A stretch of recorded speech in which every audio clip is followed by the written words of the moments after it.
Pickman's model. You needn't think I'm crazy, Elliot. Plenty of others have queerer prejudices than this. Why don't you laugh at Oliver's grandfather, who won't ride in a motor? If I don't like that damn subway, it's my own business, and we got here more quickly anyhow in the taxi.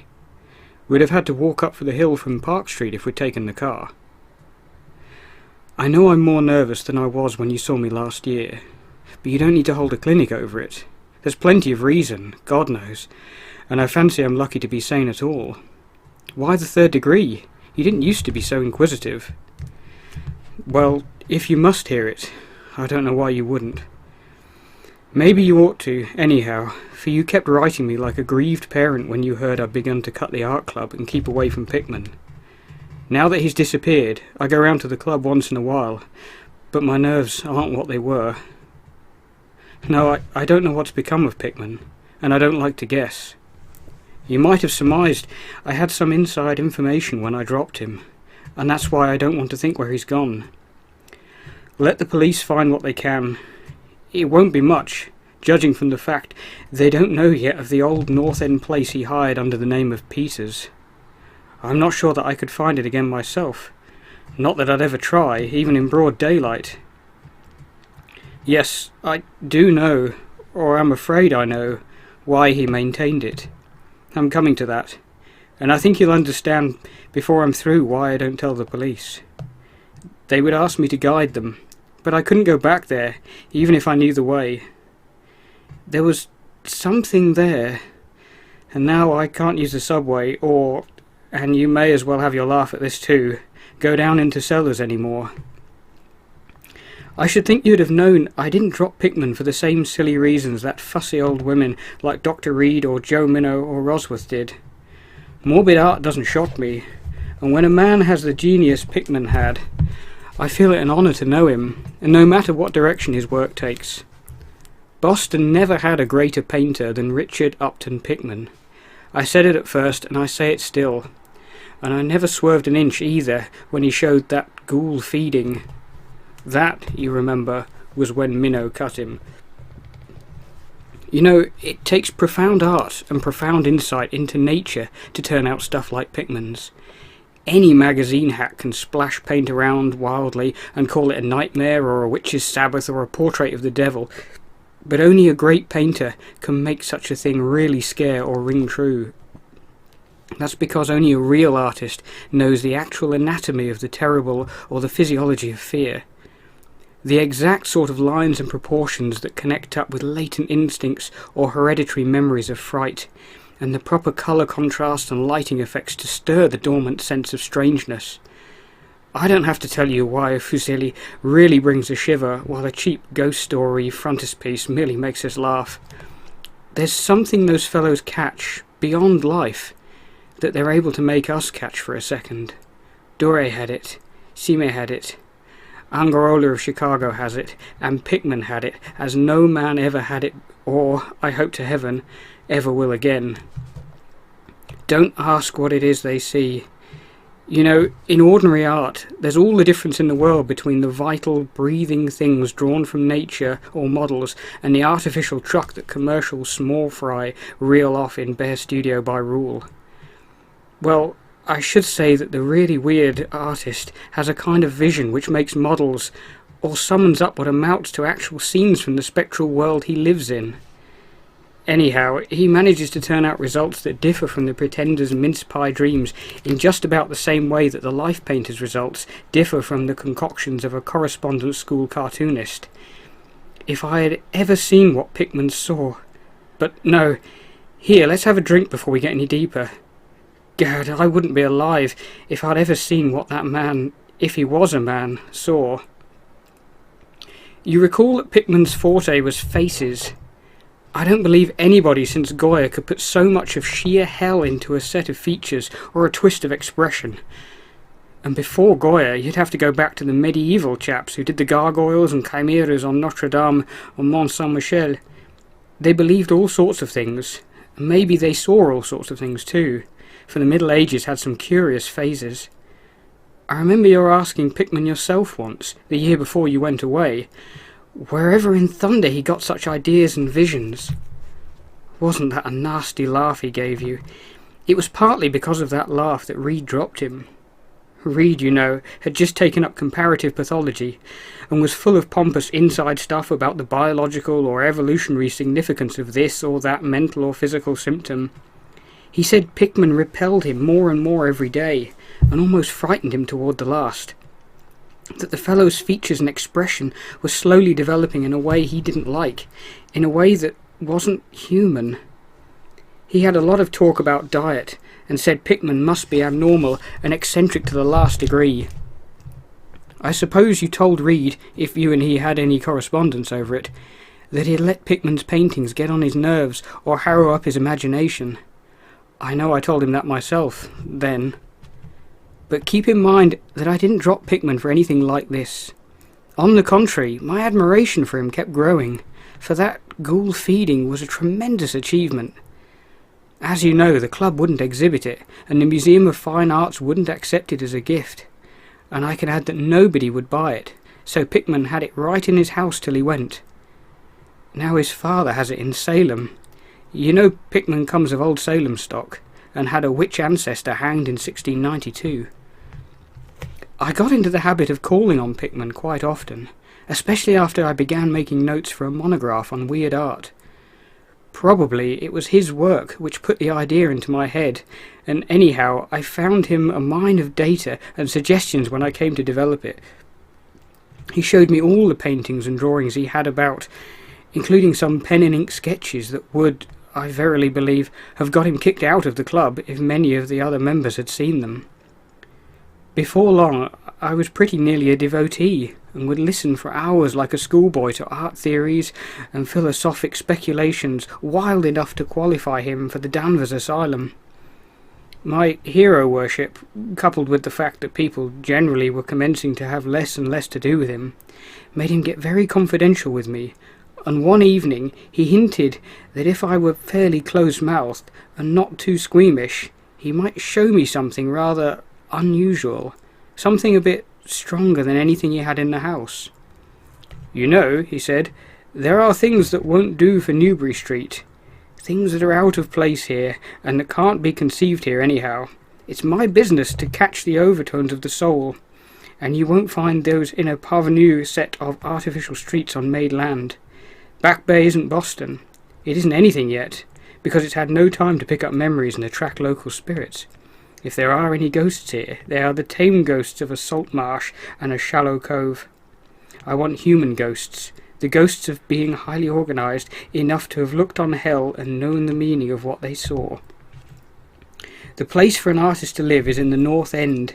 If any aesthete were sincere, he'd put up with the slums for the sake of the mass traditions. God, man, don't you realise that places like that weren't merely made, but actually grew? Generation after generation grew and felt and died there, and in days when people weren't afraid to live and feel and die. Don't you know there was a mill on Copp's Hill in 1632, and that half the present streets were laid out by 1650? I can show you houses that have stood 2 centuries and a half and more, houses that have witnessed what would make a modern house crumble into powder. What do moderns know of life and the forces behind it? You call the Salem witchcraft a delusion, but I'll wager my 4 times great-grandmother could have told you things. They hanged her on Gallows Hill, with Cotton Mather looking sanctimoniously on. Mather, damn him, was afraid somebody might succeed in kicking free of this accursed cage of monotony. I wish someone had laid a spell on him or sucked out his blood in the night. I can show you a house he lived in, and I can show you another one he was afraid to enter in spite of all his fine bold talk. He knew things he didn't dare put into that stupid Magnalia or that puerile Wonders of the Invisible World. Look here, do you know the whole North End once had a set of tunnels that kept certain people in touch with each other's houses, and the burying ground, and the sea? Let them prosecute and persecute above ground. Things went on every day that they couldn't reach, and voices laughed at night that they couldn't place. Why, man, out of 10 surviving houses built before 1700 and not moved since, I'll wager that in 8 I can show you something queer in the cellar. There's hardly a month that you don't read of workmen finding bricked up arches and wells leading nowhere in this or that old place as it comes down. You could see one near Henchman Street from the elevated last year. There were witches and what their spells summoned, pirates and what they brought in from the sea, smugglers, privateers, and I tell you, people knew how to live and how to enlarge the bounds of life in the old time. This wasn't the only world a bold and wise man could know. And to think of today of contrast, with such pale pink brains that even a club of supposed artists gets shudders and convulsions if a picture goes beyond the feelings of a Beacon Street sea table.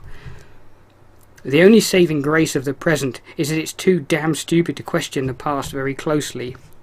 What do maps and records and guidebooks really tell of the North End? Ha! At a guess, I'll guarantee to lead you to 30 or 40 alleys and networks of alleys north of Prince Street that aren't suspected by 10 living beings outside of the foreigners that swarm them. And what do those Dagos know of their meaning? No, Thurber, these ancient places are dreaming gorgeously and overflowing with wonder and terror and escapes from the commonplace, and yet there's not a living soul to understand or profit by them. Or rather, there's only one living soul, for I haven't been digging around in the past for nothing. See here, you're interested in this sort of thing. What if I told you that I've got another studio up there where I can catch the night spirit of antique horror and paint things that I couldn't even think of in Newbury Street? Naturally, I don't tell those cursed old maids at the club, with Reed, damn him, whispering even as it is that I'm some sort of monster bound down with the toboggan of reverse evolution. Yes, Thurber, I decided long ago that one must paint terror as well as beauty from life. So I did some exploring in places where I had reason to know terror lives. I've got a place that I don't believe 3 living Nordic men beside myself have ever seen. It isn't so very far from the elevated as distance goes, but it's centuries away as the soul goes. I took it because of the queer old brick well in the cellar. One of the sort I told you about. The shack's almost tumbling down, so that nobody else would live there, and I'd hate to tell you how little I pay for it. The windows are boarded up, but I like that all the better, since I don't want daylight for what I do. I paint in the cellar, where the inspiration is thickest, but I found other rooms furnished on the ground floor. A Sicilian owns it, and I've hired it under the name of Pieces. Now, if you're game, I'll take you there tonight. I think you'd enjoy the pictures, for, as I said, I've let myself go a bit there. It's no vast tour. I sometimes do it on foot, for I don't want to attract attention with a taxi in such a place. We can take the shuttle at the South Station for Battery Street, and after that the walk isn't much. Well, Elliot, there wasn't much for me to do after that harangue but to keep myself from running instead of walking for the first vacant cab we could sight.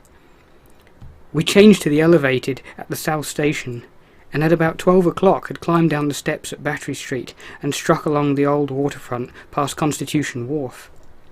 I didn't keep track of the cross streets, and can't tell you which it was we turned up, but I know it wasn't Greenough Lane. When we did turn, it was to climb through the deserted length of the oldest and dirtiest alley I ever saw in my life, with crumbling-looking gables, broken small-paned windows, and archaic chimneys that stood out half-distinguished against the moonlit sky. I don't believe there were 3 houses in sight that hadn't been standing in Cotton Mather's time. Certainly I glimpsed at least 2 with an overhang, and once I thought I saw a peaked roofline of the almost forgotten pre-gambrel type, though antiquarians still tell us there are none left in Boston.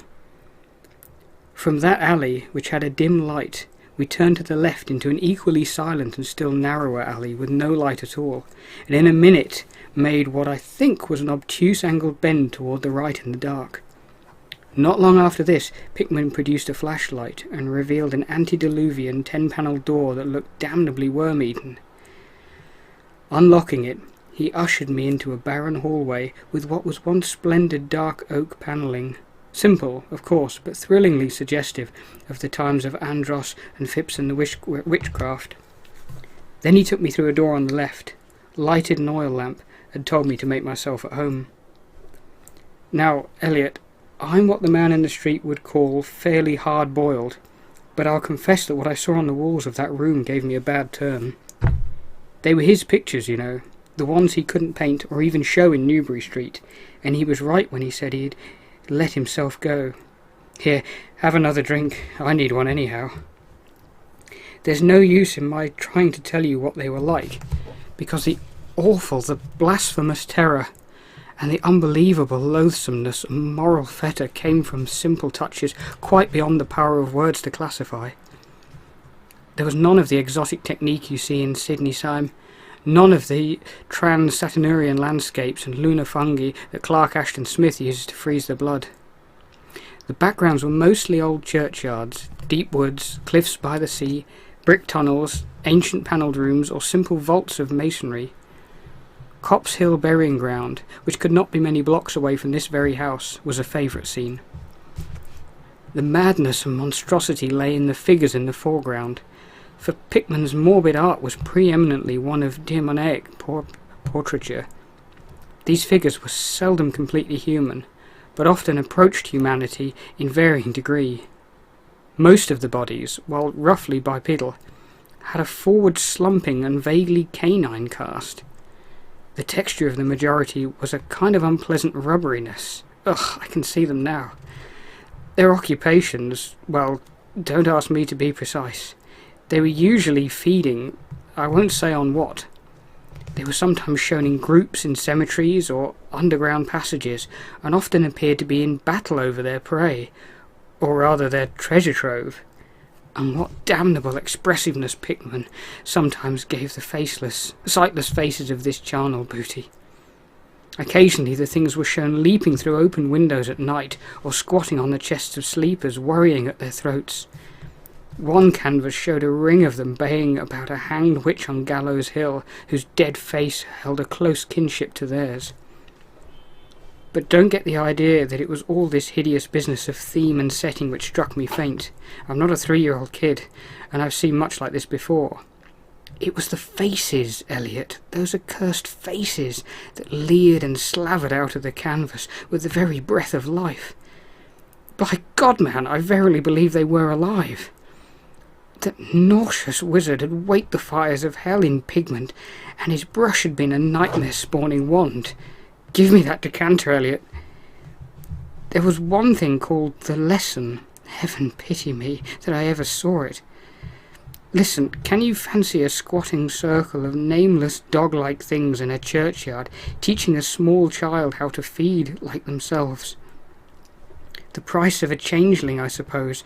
You know, the old myth about how the weird people leave their spawn in cradles in exchange for the human babes they steal. Pickman was showing what happens to those stolen babes, how they grow up.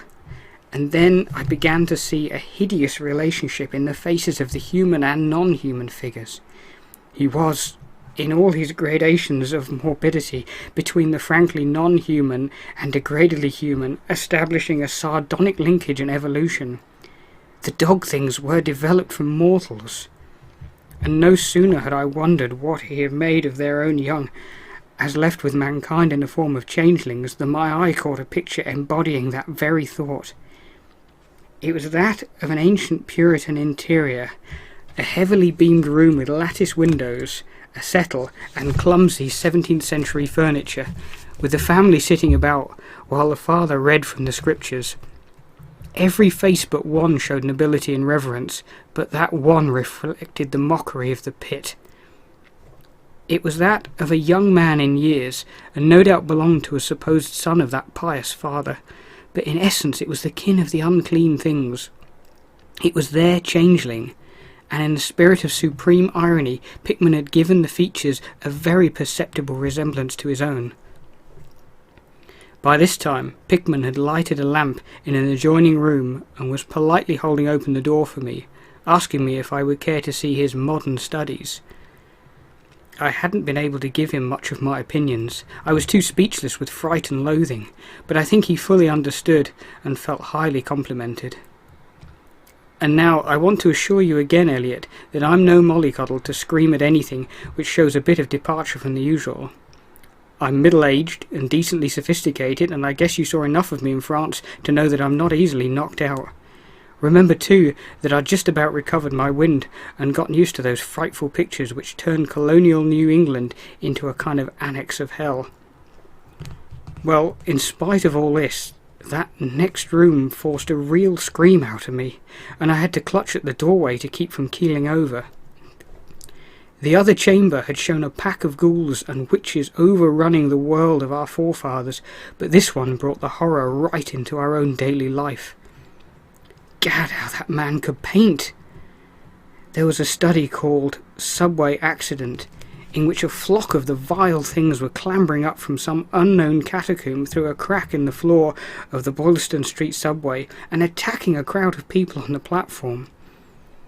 Another showed a dance on Copp's Hill among the tombs with the background of today. Then there were any number of cellar views, with monsters creeping in through holes and rifts in the masonry and grinning as they squatted behind barrels or furnaces and waited for their first victim to descend the stairs. One disgusting canvas seemed to depict a vast cross-section of Beacon Hill, with ant-like armies of the mephitic monsters squeezing themselves through burrows that honeycombed the ground. Dances in the modern cemeteries were freely pictured, and another conception somehow shocked me more than all the rest. A scene in an unknown vault, where scores of the beasts crowded about one who held a well-known Boston guidebook and was evidently reading aloud. All were pointing to a certain passage, and every face seemed so distorted with epileptic and reverberant laughter that I almost thought I heard the fiendish echoes. The title of the picture was Holmes, Lowell and Longfellow Lie Buried in Mount Auburn. As I gradually steadied myself and got readjusted to this second room of deviltry and morbidity, I began to analyse some of the points in my sickening loathing. In the first place, I said to myself, these things repelled because of the utter inhumanity and callous cruelty they showed in Pickman. The fellow must be a relentless enemy of all mankind to take such glee in the torture of brain and flesh and the degradation of the mortal tenement. In the second place, they terrified because of their very greatness. Their art was the art they convinced. When we saw the pictures, we saw the demons themselves and were afraid of them.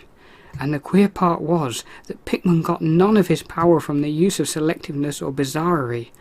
Nothing was blurred, distorted, or conventionalized. Outlines were sharp and lifelike, and details were almost painfully defined. And the faces! It was not any mere artist's interpretation that we saw. It was pandemonium itself, crystal clear in stark objectivity. That was it, by heaven. The man was not a fantasist or romanticist at all. He did not even try to give us the churning, prismatic inferior of dreams, but coldly and sardonically reflected some stable, mechanistic and well-established horror world which he saw fully, brilliantly, squarely and unfalteringly. God knows what that world could have been, or crawled through it. But whatever the baffling source of his images, one thing was plain. Pickman was, in every sense, in conception and execution, a thorough, painstaking and almost scientific realist. My host was now leading the way down the cellar to his actual studio, and I braced myself for some hellish efforts upon the unfinished canvases. As we reached the bottom of the damp stairs, he turned his flashlight to a corner of the large, open space at hand, revealing the circular brick curb of what was evidently a great well in the earthen floor. We walked nearer, and I saw that it must be 5 feet across, with walls a good foot thick and some 6 inches above the ground level. Solid work of the 17th century, or I was much mistaken. That, Pickman says, was the kind of thing he had been talking about. An aperture of the network of tunnels that used to undermine the hill. I noticed idly that it did not seem to be bricked up, and that a heavy disc of wood formed the apparent cover.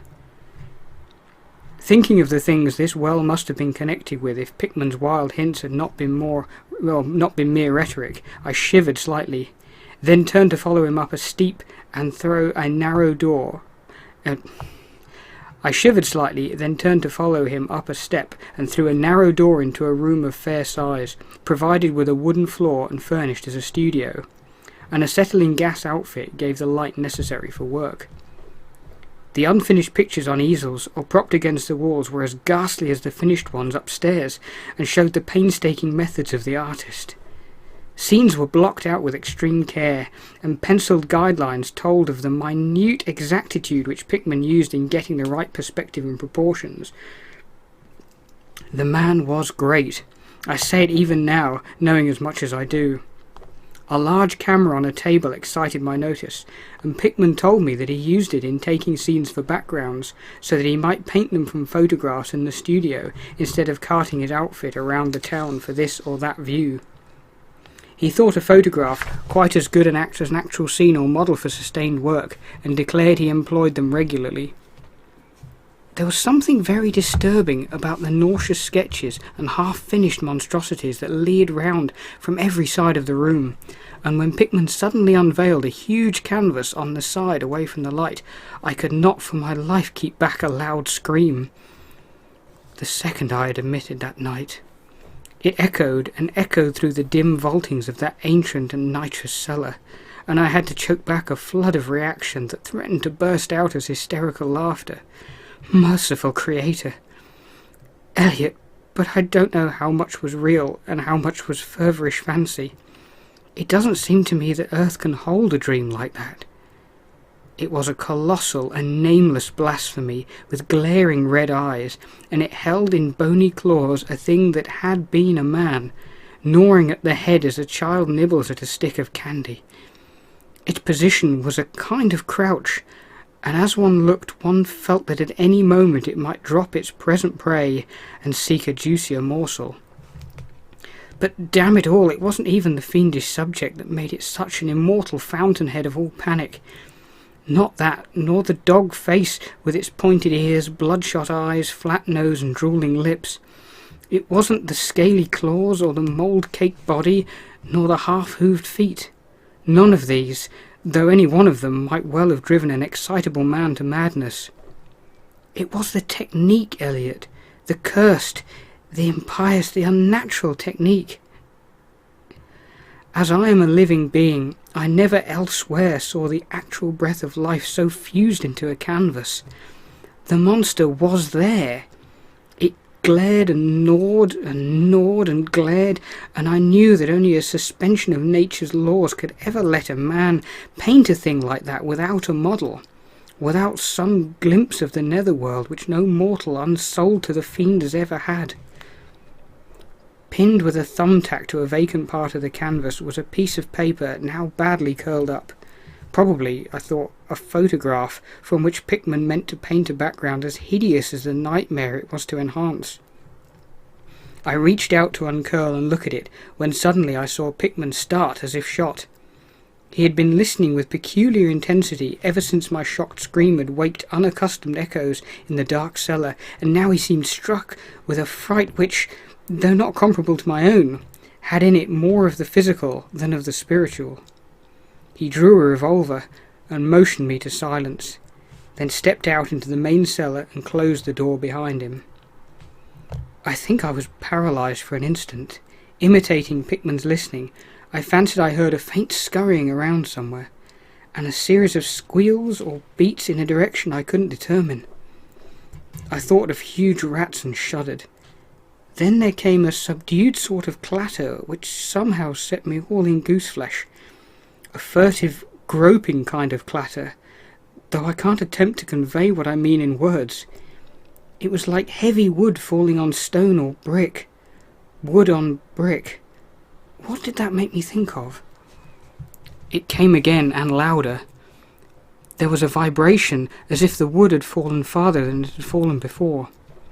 After that followed a sharp, grating noise, a shouted gibberish from Pickman, and the deafening discharge of all 6 chambers of a revolver, fired spectacularly as a lion tamer might fire in the air for effect. A muffled squeal or squawk, and a thud. Then more wood and brick grating, a pause, and the opening of a door, at which I'll confess I started violently.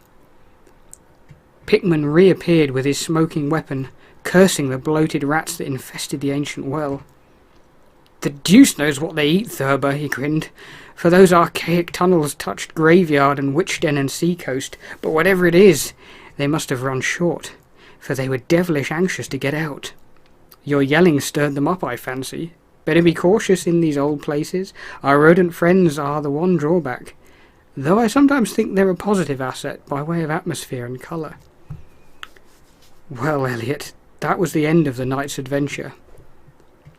Pickman had promised to show me the place, and heaven knows he'd done it.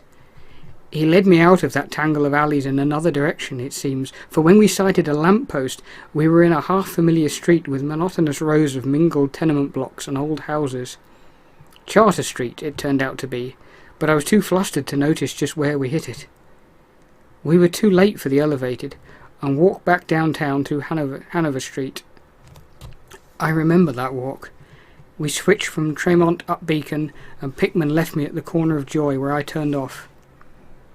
I never spoke to him again. Why did I drop him? Don't be impatient. Wait till I ring for coffee. We've had enough of the other stuff, but I for one need something. No, it wasn't the paintings I saw in that place, though I swear there were enough to get him ostracised in 9/10 of the homes and clubs of Boston, and I guess you won't wonder now why I have to steer clear of subways and cellars. It was something I found in my coat the next morning. You know, the curled-up paper tacked to the frightful canvas in the cellar. The thing I thought was a photograph of some scene he meant to use as a background for that monster. That last scare had come while I was reaching to uncurl it, and it seems I had vacantly crumpled it into my pocket. But here's the coffee. Take it black, Elliot, if you're wise. Yes, that paper was the reason I dropped Pickman. Richard Upman Pickman. The greatest artist I've ever known, and the foulest being that ever leaped the bonds of life into the pits of myth and madness. Elliot, old Reed was right. He wasn't strictly human. Either he was born in strange shadow, or he'd found a way to unlock the forbidden gate. It's all the same now, for he's gone, back into the fabulous darkness he loved to haunt. Here, let's have the chandelier going. Don't ask me to explain or even conjecture about what I burned. Don't ask me either what lay beyond that mole-like scrambling Pickman was so keen to pass off as rats. There are secrets, you know, which might have come down from old Salem times, and Cotton Mather tells even stranger things. You know how damn lifelike Pickman's paintings were. How we all wondered where he got those faces. Well, that paper wasn't a photograph of any background after all. What it showed was simply the monstrous being he was painting on that awful canvas. It was the model he was using, and its background was merely the wall of the cellar studio in minute detail. But by God, Elliot, it was a photograph from life.